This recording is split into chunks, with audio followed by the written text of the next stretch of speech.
বৈশ্বিক তেলের বাজার দখলে মরিয়া ডোনাল্ড ট্রাম্প তার এই আগ্রাসী ভূমিকার পেছনে বড় কারণ নিজ দেশের চাহিদা উৎপাদনের বড় ফারাক।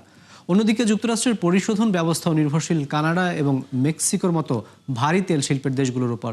এসব কারণে নতুন নজর এখন ভেনেজুয়েলার উপর। বিস্তারিত জানাচ্ছেন নাদিয়া ইসলাম তুলি। যেখানেই তেল সেখানেই যুক্তরাষ্ট্র, হোক বন্ধুত্বের হাত বাড়িয়ে অথবা দখলদারিত্বের আগ্রাসনে। গেল কয়েকশো বছর ধরে এই নীতিতে চলা দেশটির আচরণ সময়ের সাথে যেন কঠিন থেকে কঠিনতর হচ্ছে তেল সমৃদ্ধ দেশগুলোর সাথে। আর ট্রাম্প এই দফায় দায়িত্ব নিয়ে তা তুলেছেন আরও কয়েক দফা উচ্চতায়। কিন্তু প্রশ্ন হলো, এত তেল কেন দরকার দেশটির?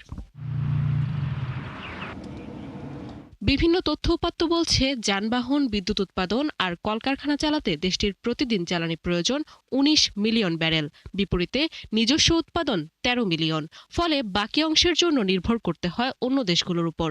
তার চেয়ে বড় কথা হলো, দেশটির পরিশোধনাগারগুলো সাধারণত ভারী তেল প্রক্রিয়াজাত করে থাকে, কিন্তু যুক্তরাষ্ট্রের নিজস্ব তেল কিছুটা হালকা।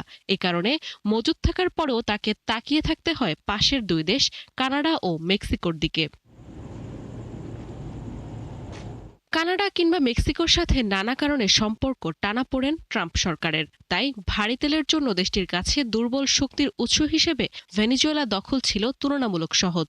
সম্প্রতি ট্রাম্পের দেয়া ঘোষণা অনুযায়ী ভেনেজুয়েলার পূর্ণ নিয়ন্ত্রণ নিশ্চিত হলে বিশ্বের ৫৫% তেলের দখল যাবে যুক্তরাষ্ট্রের হাতে।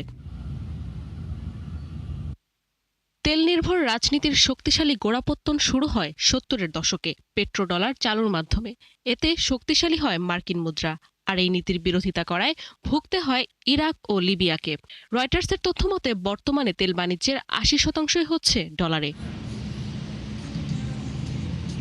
যুক্তরাষ্ট্রের পর তেল ব্যবহারের বিচারে দ্বিতীয় অবস্থানে চীন, যাদের দৈনিক দরকার হয় ১৬.৫ মিলিয়ন ব্যারেল। আর তৃতীয় অবস্থানে ভারত, ৫.৫ মিলিয়ন ব্যারেল। তবে ভারত তাদের প্রয়োজন মেটাতে রাশিয়ার সাথে তেল বাণিজ্য অব্যাহত রাখায় চটে আছেন ট্রাম্প। হুমকি দিয়ে রেখেছেন ৫০০% পর্যন্ত শুল্ক আরোপের। নাদিয়া ইসলাম তুলি, ৭১।